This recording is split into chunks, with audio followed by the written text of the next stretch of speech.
대한민국 청소년의 회 기자단 이마영 인턴 기자, 21세기에 믿기 힘든 일이 벌어졌다.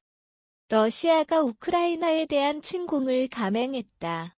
순식간에 우크라이나의 수도인 키예프까지 러시아의 공격이 뻗쳐왔다. 러시아는 공항 군사시설을 공격하였고 여러 곳을 폭격했으며 러시아 군인들이 국경을 넘어 우크라이나로 들어왔다. 우크라이나는 국가 총동원령을 내려 징집 대상자 예비군 대상자인 18에서 60세 남성은 출국할 수 없게 되었다. 러시아는 왜 이러는 걸까? 러시아-우크라이나의 관계. 러시아와 우크라이나의 현 상황은 간단하게 설명할 수는 없다. 이들은 지리적으로도 문화적으로도 인종적으로도 매우 가까우며 역사적으로도 많이 얽혀있기 때문이다. 그런데도 이를 추려보면 이들의 관계는 다음과 같다. 소련의 멸망과 함께 독립국이 된 우크라이나는 유럽과의 교류를 점차 넓히기 시작했다. 사실 이는 우크라이나만의 행보가 아닌데 소련에 소속되었다가 독립했거나 소련과 비슷한 사상을 공유했던 많은 국가가 네이토, 북대서양 조약기구, EU, 유럽연합에 가입하기 시작했다. 네이토는 북미와 유럽 등의 군사동맹으로 1999년 체코, 폴란드, 헝가리, 2004년 리투아니아, 루마니아, 슬로바키아가 네이토에 가입해 함께하게 되었다. 2004년 체코와 폴란드, 헝가리, 슬로바키아, 리투아니아, 2007년 루마니아는 아예 유럽연합 소속이 되어 뜻을 함께하기 시작했다. 이처럼 동유럽은 점차 러시아의 영향력에서 벗어나게 되었다.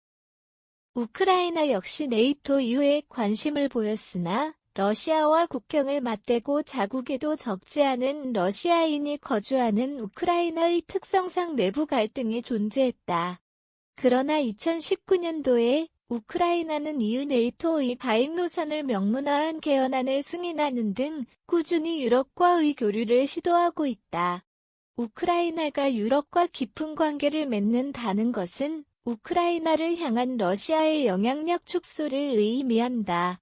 특히나 우크라이나는 러시아와 국경을 크게 맞대고 있으며 유럽과의 연결다리 위치에 있기에 우크라이나의 이러한 노선이 러시아에는 위협으로 받아들여졌을 것이다. 따라서 러시아는 우크라이나의 크림반도를 러시아로 합병하고 칠러 세력이 많은 우크라이나 지역을 독립국으로 인정하는 등 우크라이나와의 영토 분쟁을 끊이지 않고 지속해왔다. 그리고 그것이 이번 우크라이나 침공으로까지 번졌다. 러시아는 앞서 러시아가 독립을 승인한 도네츠크 인민공화국, 루간스크 인민공화국이 있는 돈바스 지역에 자칭 러시아 평화유지군의 진입을 명령하기에 이르렀다. 이곳은 우크라이나에서 러시아에 가까운 동부 지역으로 칠러 반군 지역이기에 이곳의 평화를 지킨다는 것이다. 외신에서는 이러한 공격 감행으로 우크라이나에 대한 영향력을 되찾아 러시아의 팽창주의를 실현하고자 하는 것이라는 추측 중이다. 이러한 러시아의 근거는 타당할까? 이에 대해 마틴 키마니 주유엔 케냐 대사가 연설을 진행했는데 이것이 화제가 되고 있다. 영토 분쟁 침공의 정당성 될까 자로 잰 듯한 아프리카 국경 그래도 받아들인 아프리카 키마니 케냐 대사는 우크라이나 사태를 위해 열린 유엔 안전보장이사회 긴급회의에 참석해 이와 같은 연설을 전했다. 그는 대부분의 아프리카 국가들의 현 국경은 우리가 직접 정한 것이 아니다. 영국, 프랑스와 같은 국가에 의해 결정됐다. 현 아프리카 국가들의 국경은 그들의 의지로 정해진 것이 아니라는 서문으로 말문을 열었다. 이어 그러나 우리는 물려받은 국경을 유지하기로 합의했고 위험한 향수를 품고 과 거로 회귀하기보다 위대함을 향해 나아가는 편을 선택했다며 러시아의 침공에 일침을 날렸다. 동시에 그는 이러한 아프리카 국가들의 선택은 그들이 자신들의 국경에 만족해서가 아닌 평화 구축이라는 보다 위대한 것을 바랐던 것이라는 점을 강조했다.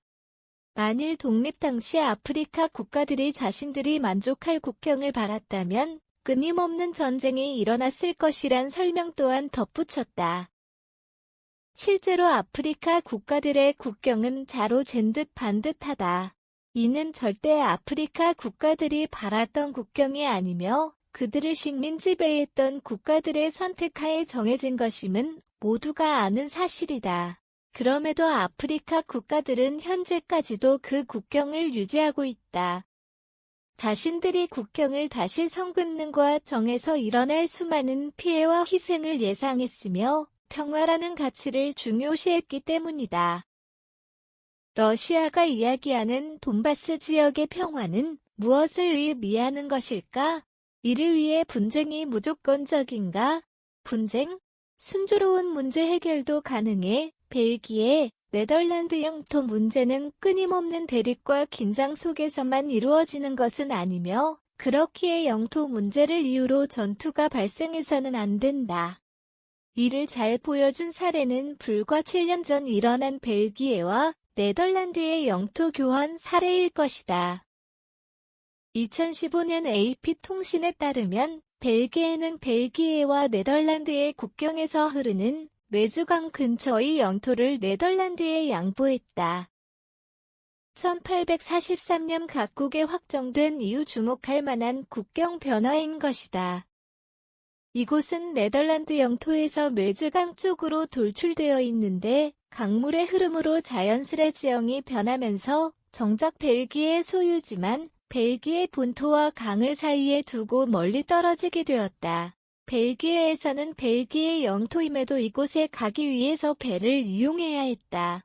그러나 선착장도 존재하지 않아 사람들의 발길이 끊겼고 이곳에는 마약 밀매 성범죄 등이 만연한 곳으로 변질하였다.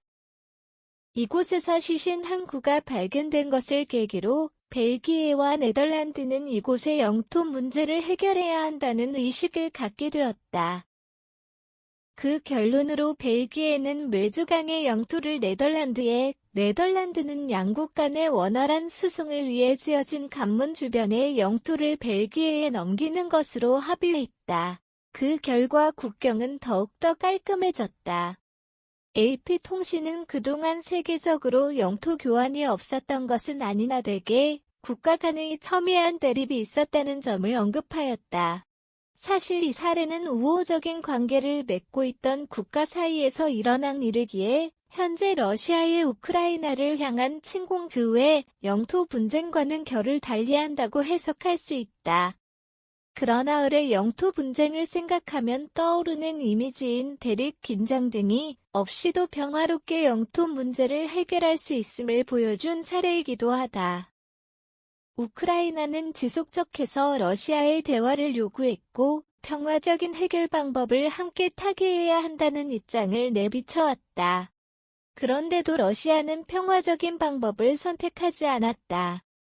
러시아가 중요시하는 가치는 과연 무엇이란 말인가? 평화보다 위에 있는 가치는 무엇인가? 러시아가 바라는 방향은 무엇인가? 그들이 정의하는 평화란 무엇을 의미하는가? 러시아의 선택으로 인한 수많은 희생을 전 세계인이 목도하고 있다.